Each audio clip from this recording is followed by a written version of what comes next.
As with the Crusades, the Inquisition is frequently cited by anti-Catholics as a simple model of Catholic barbarism and fanaticism. All of you know the image that is in the popular imagination: dark torture chambers full of devices designed to hurt people, run by mad monks who are completely dressed from head to toe in black and wear pointy hats. You all know this kind of a story, this representation of the Inquisition with its sadistic cruelty. But was it in fact sadistic and cruel, and did it revel in the death and destruction of people?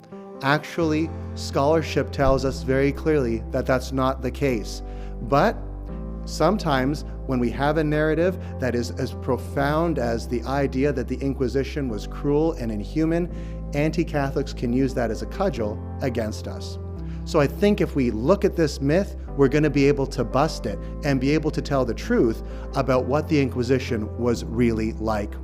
So first of all, what on earth was the Inquisition? How did it work?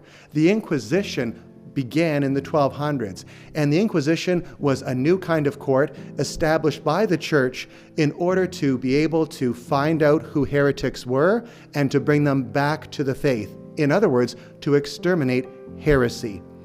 It was called an Inquisition because it was designed on questioning rather than accusation, and those agents of the papacy were known as inquisitors. How did it proceed? It's very straightforward. Inquisitors would come to a town and they would have a public sermon for everyone, perhaps in the town square. After they did that, they would ask people who had participated in heresy to come forward and to show themselves to the inquisitors. When they did, and they simply said they had made mistakes, inquisitors would very often let them off with very lenient punishments, prayers, pilgrimages, that kind of thing.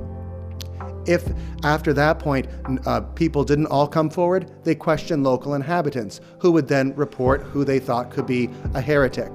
Then more questioning took place, and if anyone at any point just simply admitted that they were in fact guilty of heresy, they would receive a reasonably light punishment. Sometimes the secular arm could be involved though, and the secular arm were those who had the power to execute those who were heretics and were obstinate in their heresy. What does that mean? That a person, although they're asked to move away from heresy, continues to maintain it continually. But many people think that this was just a bloodbath, that the whole point of the Inquisition was to catch people in heresy and to throw them into jail, and then also to make sure that they were executed.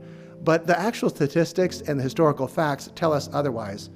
Bernard Dako, a very famous inquisitor, is a good case in point of this. In 1250, 1245, and 1246, one of the best known inquisitors in Europe went near the area of Toulouse, and he asked every adult in two archdeaconries outside Toulouse to come forward and meet him. 6,000 people. Of the 6,000, 203 were sentenced and charged with heresy, and in fact were convicted of heresy. Of those people who were convicted, only 23 were imprisoned, and of the 6,000 who were questioned and the 203 who were found guilty, only 2 were actually executed. So that tells us out of 6,000 people questioned, only 2 were executed. Far from a bloodbath. It indicates not that people sought their execution, but that they would do things to help them not be executed, which is exactly the point, as the Inquisition very often bent over backwards to help people not to be executed, seeking their conversion rather than their death, because that was the point of the Inquisition, bringing people back to the one true faith. Why would you be so cruel and mean to people anyway? Why would punishments be so severe?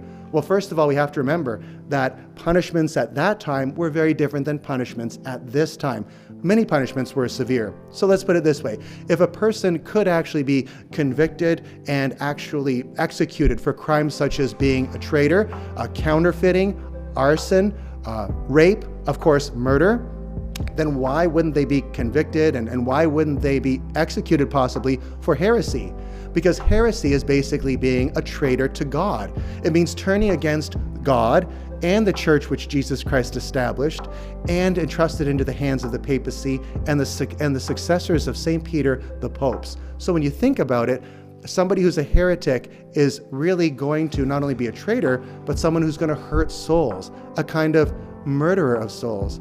And the problem is that person who's infected with the disease of heresy continues to go on and infects other people with that disease of heresy. So they become a kind of spiritual serial killer in that sense. So of course it makes sense that people like that in this culture are going to be looked at as having to be treated very carefully, and if necessary, for the sake of the community, to even be separated through capital punishment, which was extremely rare.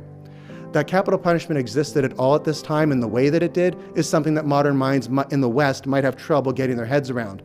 But we can't look at the past with our eyes and thrust our ideas of right and wrong upon them. Why? They simply didn't know about them.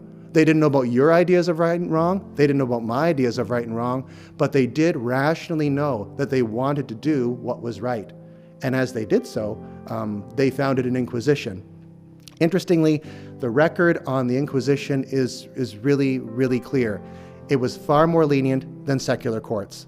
As a matter of fact, very often, people who were in secular court would purposely blaspheme so that they would have their cases transferred to an ecclesiastical court. Why? Because in ecclesiastical courts, you were treated with more mercy, more gently. I think the Spanish Inquisition is a good example of what I'm talking about.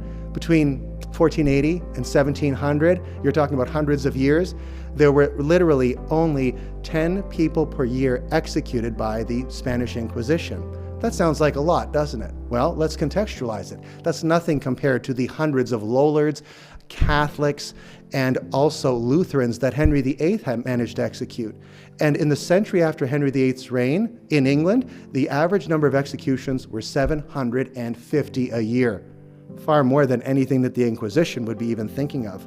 The world in which the Inquisition lived was different than ours. So I think we have to take that into consideration and make sure that we shed light on this dark myth, because we have to make sure that the truth gets out there.